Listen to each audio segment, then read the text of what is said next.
ہم وہی کہیں گے جو ہمارا دین ہم کو بتاتا ہے، عمل کرو تو تمہارا بھلا ہے۔ ان اللہ وملائکتہ یصلون علی النبی یا ایھا الذین آمنوا صلوا علیہ وسلموا تسلیما اللہم صلی علی سیدنا وشفیعنا وحبیبنا مولانا محمد وبارک وسلم صلاۃ و سلاما علیک یا رسول اللہ صلی اللہ تعالی علیہ وسلم۔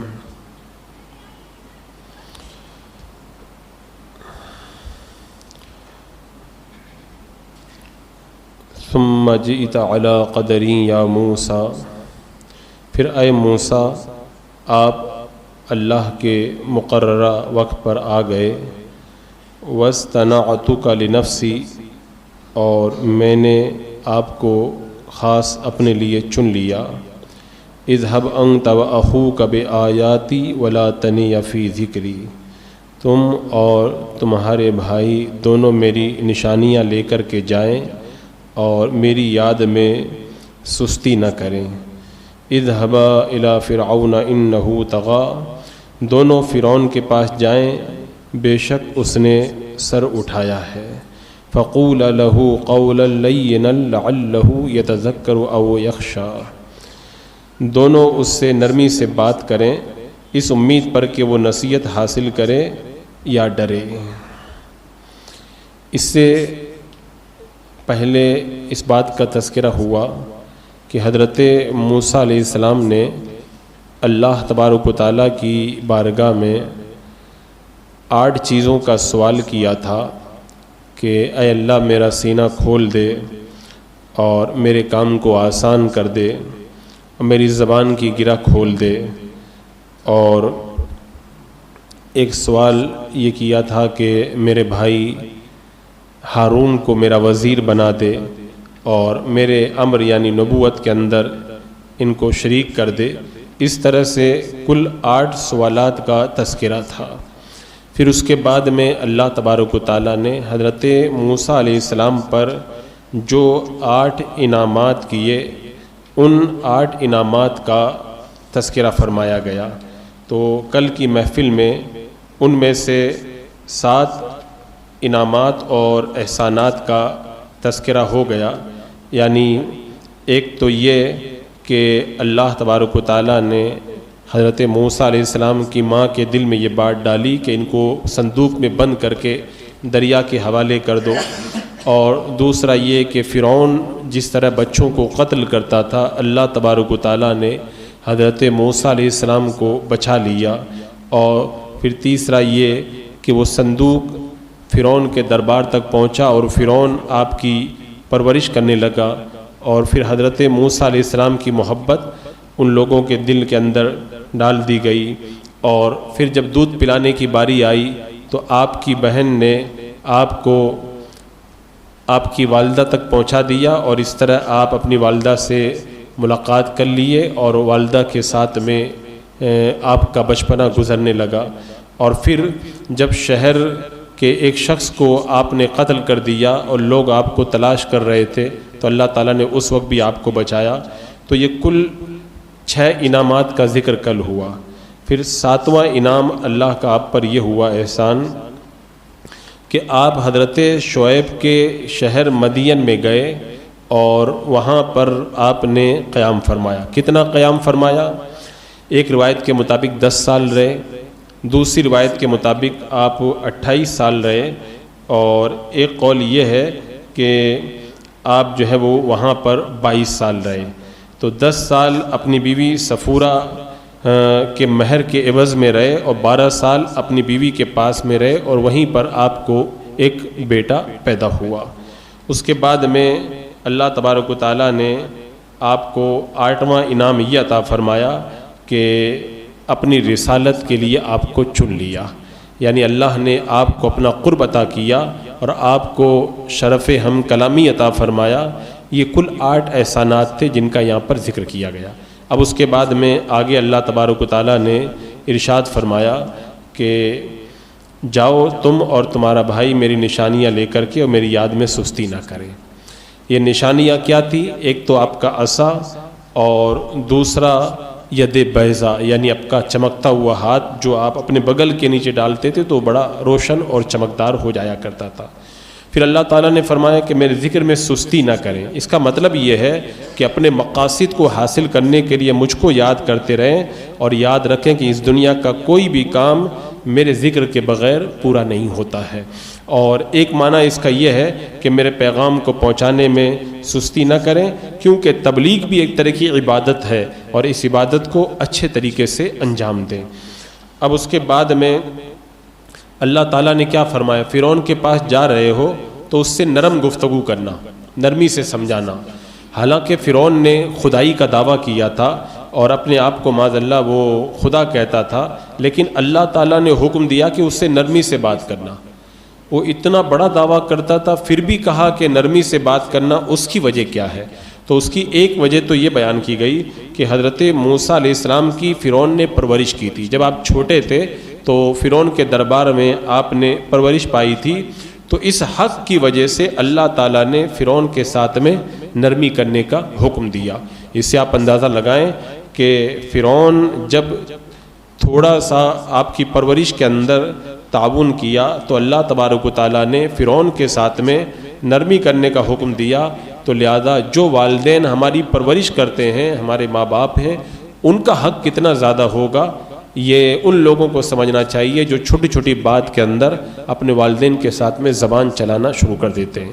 فرعون کے بارے میں کہا جا رہا ہے کہ اس سے نرمی سے بات کرنا۔ تھوڑا سا اس نے پرورش کیا تو نرمی سے بات کی جا رہی ہے، تو والدین سے تو انسان کو انتہائی نرم لہجہ اختیار کرنا چاہیے۔ دوسری وجہ اس کی یہ بیان کی گئی، فرعون بڑا جابر تھا، اور اس طرح کے جو سرکش لوگ رہتے ہیں ان کا طریقہ یہ ہوتا ہے کہ ان کے ساتھ میں اگر سختی کی جائے تو مزید اکھڑ جاتے ہیں وہ لوگ، اور پھر غرور اور تکبر میں ان کے اضافہ ہو جاتا ہے۔ تو اللہ تبارک و تعالیٰ نے ان کو نرمی سے بات کرنے کا حکم دیا۔ اب حضرت موسیٰ علیہ السلام جب گئے تو آپ نے بڑی نرمی سے کلام کیا۔ کیا کلام کیا؟ کہ حل لک الی ان تزکا واہدیک الی ربک فتخشی، کیا تو پاکیزہ ہونا چاہتا ہے کہ میں تمہارے رب کی طرف تمہاری رہنمائی کروں تو تم اللہ سے ڈرو۔ یعنی بڑی نرمی سے آپ نے گفتگو فرمائی۔ اور ایک نرمی آپ نے یہ بھی کی کہ آپ فرعون کے پاس گئے اور کہا کہ تم ایمان لے آؤ، اللہ تبارک و تعالیٰ کی عبادت کرو، تمہاری جوانی واپس آ جائے گی، تم بوڑھے نہیں ہوگے اور آخری عمر تک بادشاہ رہو گے، تمہارا ملک تمہارے پاس میں باقی رہے گا، جب مر جاؤ گے تو جنت میں جاؤ گے۔ تو اس طرح نرمی سے آپ نے اس کو سمجھایا۔ تو فرعون کو بات سمجھ میں آ گئی، لیکن اس کا جو وزیر حامان تھا اس نے فرعون کو ورغلا دیا۔ جب کوئی آدمی سدھرنا چاہتا ہے تو شیطان کبھی بھی نہیں چاہتا کہ بندہ سدھر جائے، وہ پھر اپنا پورا جال بچھانا شروع کر دیتا ہے۔ اس نے حامان کے ذریعے کہا کہ اے فرعون، تو موسیٰ علیہ السلام کی باتوں میں آ رہا ہے کتنی غلط بات ہے کہ تم ابھی خدا بنے ہوئے ہو، اگر ان کا کہنا مان جاؤ گے تو پھر تو تم بندے بن جاؤ گے، تو خدا بن کر کے بننا یہ زیادہ بہتر ہے کہ بندہ بن کے رہنا بہتر ہے۔ تو اس طرح جو ہے وہ اس نے اس کو ورغلا دیا، اور پھر وہ حضرت موسیٰ علیہ السلام کی بات کو قبول کرنے کے لیے آمادہ نہ ہوا۔ حضرت یحییٰ بن معاذ رازی نے کہا کہ جو خدا ہونے کا دعویٰ کرے اللہ تعالیٰ اس کے بارے میں فرمائے کہ اس کے ساتھ میں نرمی کرو۔ یعنی جو انا ربکم الاعلیٰ کہتا ہے میں بڑا رب ہوں، اللہ فرماتا اس کے ساتھ میں نرمی کرو۔ تو جو سبحان ربی الاعلیٰ کہنے والا مسلمان ہے، اللہ تعالیٰ اس کے اوپر کتنی نرمی فرمائے گا اس کا اندازہ نہیں کیا جا سکتا۔ خدائی کا دعویٰ کرنے والے کے ساتھ نرمی، تو اللہ کو خدا ماننے والے کے ساتھ میں اللہ تعالیٰ کتنا کرم فرمائے گا۔ خالد بن میدان نے معاذ سے روایت کیا کہ اللہ کی قسم فرعون اس وقت تک نہیں مر سکتا کہ یا تو وہ نصیحت حاصل کر لیتا یا اللہ تعالیٰ سے ڈر جاتا، کیونکہ اس آیت کریمہ کے اندر انہی دو چیزوں کو بیان کیا گیا ہے۔ اور ایک بات اس سے یہ بھی واضح ہو گئی کہ جب کوئی تبلیغ کرے اور کسی کو سمجھائے تو ایسے موقع پر اچھے انداز کے اندر دلیل دے کر کے سمجھانا چاہیے، کیونکہ اگر ہم جارحانہ انداز میں سختی کے ساتھ میں کسی سے بات کریں گے تو سامنے والا ہمارے غصے کو دیکھ کر کے اچھی بات کو بھی ایکسیپٹ کرنے کے لیے تیار نہیں ہوگا۔ تو نرمی سے تبلیغ کرنا یہ طریقہ بڑا عمدہ مانا جاتا ہے۔ اللہ تبارک و تعالیٰ نے حضرت موسیٰ علیہ السلام اور حضرت ہارون علیہ السلام سے یہاں پہ یہ ارشاد فرمایا تھا کہ تم دونوں جاؤ اور اس سے نرم بات کرو. تو ان دونوں نے کیا کہا تھا؟ ربنا اننا نخاف ان یفرط علینا او ان یطغى، اے ہمارے رب ہمیں خطرہ ہے کہ وہ ہم پر زیادتی کرے گا یا سرکشی کرے گا. تو اللہ تعالیٰ نے کیا فرمایا؟ لا تخافا، قال لا تخافا، تم دونوں ڈرو مت، اننی معکما اسمع و ارى، بے شک میں تم دونوں کے ساتھ ہوں اور میں سن رہا ہوں اور دیکھ رہا ہوں. اللہ نے فرمایا جاؤ تم ڈرو مت، فاتیاہ، اس کے پاس جاؤ، فقولا، اور اس سے کہو ان رسول ربک فارسل معنا بنی اسرائیل، اس سے کہو کہ ہم تیرے رب کے رسول ہیں، تو ہمارے ساتھ میں بنی اسرائیل کو بھیج دے. ولا تعذبہم، ان کو تکلیف مت پہنچا. قد جئناک بآیۃ من ربک والسلام علی من اتبع الہدی، بے شک ہم تیرے پاس میں تیرے رب کی طرف سے نشانی لے کر کے آئے ہیں، اس پر سلام ہے جس نے ہدایت کی پیروی کی. تو جب دونوں نے کہا کہ وہ ہم پر سرکشی کرے گا تو اللہ نے فرمایا ڈرو مت. یہاں پہ ایک سوال ذہن میں آ سکتا ہے کہ حضرت موسیٰ علیہ السلام اور حضرت ہارون تو اللہ کے نبی ہیں، اللہ کا جو ولی ہوتا ہے وہ ان سب دنیا کے بادشاہوں سے نہیں ڈرتا ہے، تو اللہ کا نبی کہاں کسی سے ڈرے گا؟ تو حضرت موسیٰ علیہ السلام سے یہ کیوں کہا گیا؟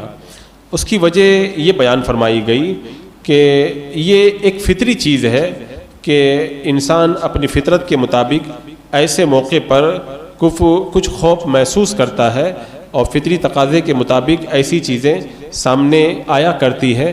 تو اسی کے بارے میں اللہ تبارک و تعالیٰ نے فرمایا کہ تم خوف مت کرو، میں تمہارے ساتھ میں ہوں.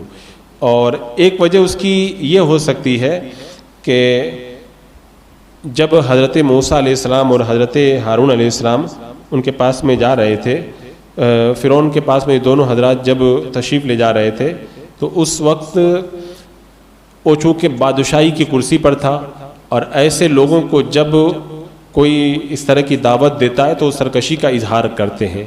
تو اس لیے انہوں نے اللہ تبارک و تعالیٰ کی بارگاہ میں یہ عرض کیا تھا. اور یہاں پہ جو یہ فرمایا گیا کہ سلام اس پر جس نے ہدایت کی پیروی کی، یہ وہ والا سلام نہیں ہے جو آپس میں کرتے ہیں، بلکہ جزاز کہتے ہیں کہ جو شخص اللہ کی ہدایت کی پیروی کرے گا اس کی ناراضگی اور عذاب سے محفوظ رہ جائے گا. یہ سلام جو ہے وہ یہاں پر مراد ہے. کسی شخص نے حضرت حسن بصری سے کہا کہ عامر بن عبداللہ شام کی طرف جا رہے تھے، وہ پانی پینے کے لیے ایک جگہ جانا چاہتے تھے، تو ان کے اور پانی کے بیچ میں ایک شیر آ گیا. تو عامر پانی پینے کی طرف گئے اور پانی پی کر واپس آ گئے. تو ان سے کہا گیا کہ آپ کو اپنی جان کا ڈر نہیں لگ رہا تھا؟ تو عامر نے کہا کہ میرے پیٹ میں نیزہ کھوپ دیا جائے تو وہ مجھے اس بات سے زیادہ محبوب ہے کہ میں اللہ کے علاوہ کسی اور سے ڈروں. تو جب اللہ کے ولی کا جب یہ حال ہے کہ وہ کسی سے نہیں ڈرتا ہے تو اللہ کا نبی کہاں کسی سے ڈرے گا؟ تو یہاں پر یہ حضرت موسیٰ علیہ السلام اور ان حضرات کا جو یہ کہنا تھا کہ اللہ وہ ہم پر سرکشی کرے گا، تو یہ ایک آگے ہونے والی چیز کا اندیشہ تھا جس کے لیے انہوں نے اللہ کی بارگاہ کے اندر دعا فرمائی تھی. اور آپ جانتے بھی ہیں کہ اللہ کا نبی اللہ پہ کامل بھروسہ رکھتا ہے، لیکن بھروسے کے باوجود بھی دنیا کے اسباب کو کام میں لاتا ہے. جیسے جب جنگ خندق کا موقع آیا، اللہ کے رسول علیہ السلام نے خندق کھدوائی، اللہ پہ بھروسہ ہے پھر بھی خندق کھدوائی.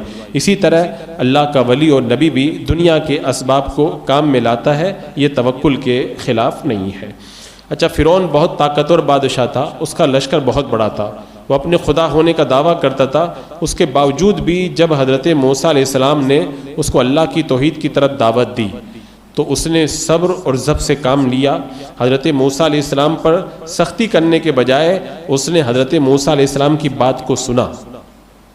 ایسا نہیں کہ وہ ڈائریکٹ بھڑک گیا، جیسا کہ آگے آنے والی آیت کریمہ کے اندر ارشاد فرمایا گیا کہ جب وہ گئے اور کہا کہ انا قد اوحی الینا ان العذاب علی من کذب وتولی، بے شک ہماری طرف وحی کی گئی ہے کہ اسی پر عذاب ہوگا جس نے جھٹلایا اور پیٹ پھیری. تو اس نے کیا کہا فرعون نے؟ قال فمن ربکما یا موسیٰ، اس نے کہا کہ پھر تم دونوں کا رب کون ہے اے موسیٰ؟ یعنی وہ بات چیت کرنے کے لیے آمادہ ہوا، کیونکہ اگر وہ اپنے خلاف بات سن کر کے بھڑک جاتا اور حضرت موسیٰ علیہ السلام کو اذیت دیتا تو لوگ اس کی مذمت کرتے کہ دیکھو اس کے پاس میں دلیل کا جواب نہیں ہے اس لیے دھمکی دے رہا ہے. تو پہلے وہ غور سے بات سننے لگا. پھر جب حضرت موسیٰ علیہ السلام سے گفتگو کرتے وقت میں فرعون نے حضرت موسیٰ علیہ السلام سے سوال کیا تمہارا رب کون ہے؟ تو حضرت موسیٰ علیہ السلام نے بڑے اچھے انداز کے اندر اس کے دلائل کا جو ہے وہ جواب دیا، اور بڑے اچھے دلائل کے ساتھ میں اس کو ان دونوں حضرات نے سمجھایا۔ یہاں پر حضرت ابن عطا رضی اللہ تعالیٰ عنہ نے فرمایا کہ فرعون کی طرف حضرت موسیٰ علیہ السلام کو جب بھیجا گیا تو اللہ کو پہلے ہی پتہ تھا کہ فرعون تو ایمان نہیں لائے گا، پھر بھی بھیجا گیا، کیونکہ اللہ جانتا ہے وہ ایمان نہیں لائے گا لیکن اس کے دربار کے جو جادوگر ہیں وہ تو ایمان لے آئیں گے۔ تو اس میں اللہ کی بڑی حکمت ہوتی ہے۔ اللہ کے رسول علیہ السلام نے مکہ کے عام کافروں کو اسلام کی دعوت دی، ابو جہل ایمان نہیں لایا لیکن اس کے ساتھ میں جو دوسرے لوگ تھے بہت سارے لوگ دامن ایمان کے اندر آ گئے۔ تو در حقیقت جادوگروں کا ایمان پہلے سے رب کو پتہ تھا، لہذا آپ بھیجے گئے اور وہ جادوگر آپ کے اوپر جو ہے وہ ایمان لائے۔ اور بعض مفسرین کہتے ہیں کہ اللہ تبارک و تعالیٰ نے فرعون کے لیے نرمی کا حکم اس لیے دیا تاکہ موسیٰ علیہ السلام کی تربیت جو تھی اس کا حق ادا ہو جائے کہ اس نے بچپن کے اندر پالا تھا، تاکہ حضرت موسیٰ علیہ السلام پر اس کا کوئی حق باقی نہ رہ جائے۔ اور اسی طرح یہاں پر ایک نقطہ علماء نے یہ بھی بیان فرمایا کہ موسیٰ علیہ السلام جب کوہ طور سے مصر کی طرف روانہ ہوئے اس وقت نہ تو آپ کے پاس میں نہ کوئی راستے کا علم تھا، نہ آپ کے پاس سامان سفر تھا، نہ اور کوئی چیز تھی جس کو کھا کر کے آپ گزر اوقات کرتے۔ جب حضرت موسیٰ علیہ السلام مصر کی طرف بڑے فرعون کو دعوت دینے کے لیے تو ہارون علیہ السلام کو وحی کی گئی کہ مدین کے راستے پہ جاؤ، تمہارے بھائی موسیٰ آ رہے ہیں، ان کا استقبال کرو۔ جب راستے میں دونوں آپس میں ملے اور حضرت موسیٰ علیہ السلام نے بتایا کہ فرعون کے پاس میں دعوت دینے کے لیے جا رہا ہوں تو میرے ساتھ میں چلو، مجھے اللہ نے نبی بنا کر کے بھیجا ہے۔ تو ہارون علیہ السلام نے کہا اے بھائی جب تم چلے گئے ہو مصر سے، اس کے بعد فرعون تو اور زیادہ بگڑ گیا ہے، اب تو اس کا معاملہ بڑا سخت ہو گیا ہے، اب جو بھی اس کے خلاف بات کرتا ہے اس کے ہاتھ پاؤں کاٹ دیتا ہے، کسی کو قتل کر کے پھانسی پہ لٹکا دیتا ہے۔ تو حضرت موسیٰ علیہ السلام اور حضرت ہارون علیہ السلام نے اس وقت اللہ کی بارگاہ میں دعا کی تھی، اننا نخاف ان یفرط علینا وان یطغی، اے اللہ ہمیں اندیشہ ہے کہ وہ ہمارے اوپر زیادتی کرے گا، سرکشی کرے گا۔ اور یہ جو خوف کا اندیشہ تھا یہ اپنے قتل ہونے کا خوف نہیں تھا، بلکہ خوف یہ تھا کہ اگر ہمیں قتل کر دیا گیا تو جو تبلیغ اور رسالت کا فریضہ اللہ نے ہمارے ذمے لگایا ہے وہ کام پھر کون انجام دے گا، اس لیے انہوں نے اللہ کی بارگاہ میں یہ عریضہ پیش کیا تھا۔ ایک روایت میں ہے کہ ایک نوجوان تھا، وہ لوگوں کو نیکی کی دعوت دیا کرتا تھا۔ ہارون رشید بادشاہ نے اسے ایک قید خانے کے اندر بند کر دیا جس میں ہر طرف سے باہر نکلنے کا راستہ نہیں تھا اور سب راستے مسدود تھے تاکہ وہ اندر ہی رہے اور اندر ہی مر جائے۔ چند دنوں کے بعد دیکھا گیا کہ جیل میں بند وہ آدمی باغ میں گھوم رہا ہے۔ ہارون رشید نے پھر گرفتار کیا، پوچھا کہ تو کیسے باہر آ گیا؟ اس نے کہا کہ جس نے مجھے اس میں داخل کیا اسی نے مجھ کو باہر نکالا۔ ہارون نے پوچھا کہ کس نے تجھے داخل کیا؟ اس نے کہا کہ جس نے مجھے نکالا اسی نے مجھے اندر داخل کیا۔ تو ہارون رشید یہ جواب سن کر کے رو پڑا اور کہا کہ واقعی تیرا کہنا صحیح ہے، اللہ تعالیٰ جس کو عزت دینا چاہے اس کو کوئی ذلیل نہیں کر سکتا، اور جس کو اللہ تبارک و تعالیٰ ذلیل کرے اس کو کوئی عزت نہیں دے سکتا۔ تو فرعون کے دربار میں حضرت موسیٰ علیہ السلام اور حضرت ہارون علیہ السلام جا رہے تھے۔